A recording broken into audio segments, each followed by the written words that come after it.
बहुत सारे स्टूडेंट ऐसे होंगे जिनको कुछ भी जानकारी नहीं होगी। अभी कई सारे स्टूडेंट एस्पिरेंट ऐसे होंगे जो 11th-12th में होंगे या 12th क्वालिफाई करने के बाद अभी कॉलेज में जाने वाले होंगे।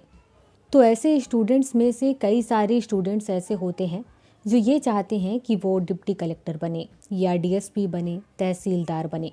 और ऐसा होना स्वाभाविक है क्योंकि अपने घर के आसपास वो अक्सर ये बातें सुनते हैं, वो तहसीलदार है, वो डीएसपी है या वो डिप्टी कलेक्टर है।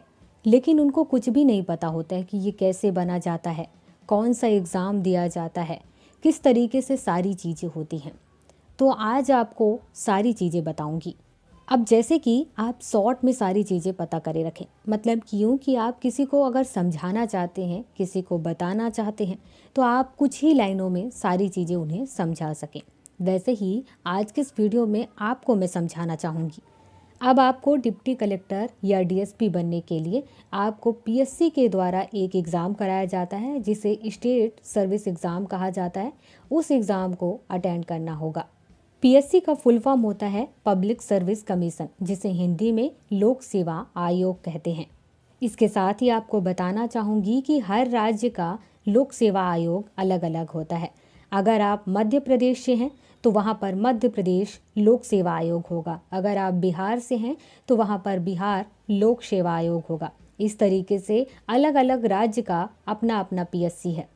यहाँ पर आपको यह भी बताना चाहूँगी कि कई राज्यों में पीएससी नहीं बल्कि पीसीएस एग्ज़ाम कहा जाता है और कई राज्यों में पीएससी एग्ज़ाम कहा जाता है, इसलिए आप कंफ्यूज्ड मत होइएगा। जब आप स्टेट सर्विस एग्ज़ाम या पीसीएस एग्ज़ाम का फॉर्म भर देंगे तो फॉर्म भरने के बाद आपको 3 स्टेज से गुजरना होगा। पहला प्रीलिम्स, दूसरा मेंस और तीसरा इंटरव्यू। प्रीलिम्स एग्ज़ाम जब आप क्वालिफाई कर लेंगे तब आपको मेंस एग्ज़ाम में बैठने का मौका मिलेगा। मेंस एग्ज़ाम जब आप क्वालिफाई कर लेंगे उसके बाद आपको इंटरव्यू देने का मौका मिलेगा और इंटरव्यू में सेलेक्ट होने के बाद ही आप फाइनली सेलेक्ट होंगे। इसके बाद जब रिज़ल्ट आता है तो वहाँ पर फाइनली आपके नाम के साथ आपको कौन सी पोस्ट दी गई है, कौन सी सर्विस दी गई है, ये लिखा होता है। तो इस तरीके से आप डिप्टी कलेक्टर, डीएसपी बन गए हो या नहीं, ये सारी चीज़ें आपको पता भी चल जाती हैं। अब इसके बाद आपकी ट्रेनिंग होगी जहाँ पर आपको 1 से 1.5 साल या 2 साल का समय भी लग सकता है। ये इसलिए मैं आपको बता रही हूँ क्योंकि हर राज्य में इसका ड्यूरेशन अलग अलग होता है।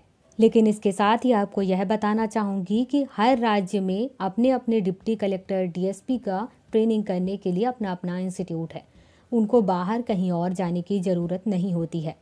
इसका मतलब ये है कि अगर आप बिहार के रहने वाले हैं और आप बिहार में डिप्टी कलेक्टर बने हैं तो आपकी ट्रेनिंग बिहार में ही होगी, क्योंकि बिहार में ही बिहार के डिप्टी कलेक्टर की ट्रेनिंग इंस्टीट्यूट है।